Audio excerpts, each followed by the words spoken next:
नकुल की अद्भुत बहादुरी, युद्ध के बीच शौर्य और चालाकी।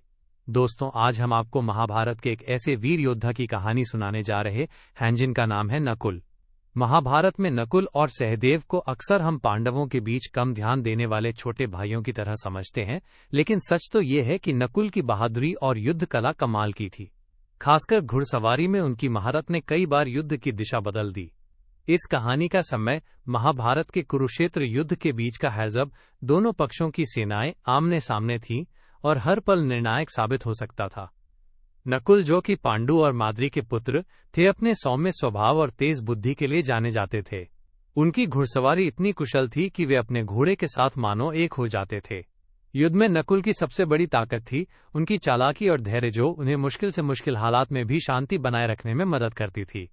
आज की कहानी में हम देखेंगे कि कैसे नकुल ने अपनी सेना के किनारों यानी फ्लैंक्स को बचाकर पूरे युद्ध की एक बड़ी हार से मुक्ति दिलाई। कुरुक्षेत्र के मैदान में उस दिन भारी संघर्ष हो रहा था। कौरवों की सेना की घुड़सवार इकाइयां, खासकर कर्णा की कमान में, पांडवों के फ्लैंक्स पर दबाव बना रही थीं। कर्णा, जो खुद अपनी वीरता और शक्ति के लिए प्रसिद्ध थे, नकुल की सेना को घेरने की कोशिश कर रहे थे। उनकी योजना थी कि नकुल की कैवलरी को पूरी तरह से चारों तरफ से घेरकर नष्ट कर दिया जाए, ताकि पांडवों की एक मजबूत इकाई कमजोर हो जाए। लेकिन नकुल ने हार नहीं मानी। उन्होंने अपनी सवारियों के साथ ऐसा सामंजस्य बनाया कि जैसे उनका घोड़ा और वे एक हो गए हों। नकुल ने न केवल अपनी सेना के किनारों को मजबूत किया, बल्कि दुश्मन की चालों को समझते हुए समय समय पर छोटे छोटे हमले किए, जो दुश्मन के मनोबल को तोड़ने के साथ साथ उनकी घेराबंदी की योजना को भी विफल कर गए। नकुल की ये चालाकी और धैर्य ने पांडवों की सेना को घेराबंदी से बचा लिया। यहाँ हम एक बात समझ सकते हैं कि युद्ध में बड़ी जीतों के पीछे छोटी छोटी सफलताएं होती हैं। नकुल ने अपनी सेना के फ्लैंक्स को बचाकर और दुश्मन के घेराबंदी प्रयासों को विफल कराकर एक बड़ा नुकसान होने से रोका। ऐसा मानिए कि जैसे आप अपनी किताब के किसी एक पन्ने को बचाकर पूरी किताब को खराब होने से बचा रहे हों। नकुल ने अपने घुड़सवारी के हुनर से न केवल अपनी जान बचाई, बल्कि पूरे युद्ध की रणनीति को भी मजबूती दी।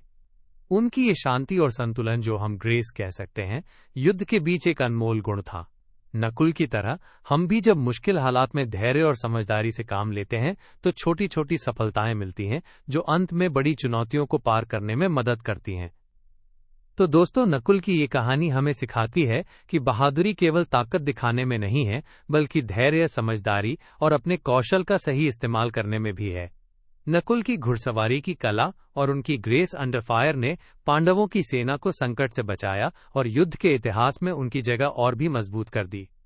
इसलिए अगली बार जब भी आपको लगे कि परिस्थितियां कठिन हैं, नकुल की तरह शांति बनाए रखें, अपने हुनर पर भरोसा करें और छोटे छोटे कदमों से बड़ी समस्याओं का समाधान खोजें। यही नकुल की सबसे बड़ी सीख है। अगली बार फिर मिलेंगे महाभारत की किसी और कहानी के साथ। तब तक के लिए जय श्री कृष्ण।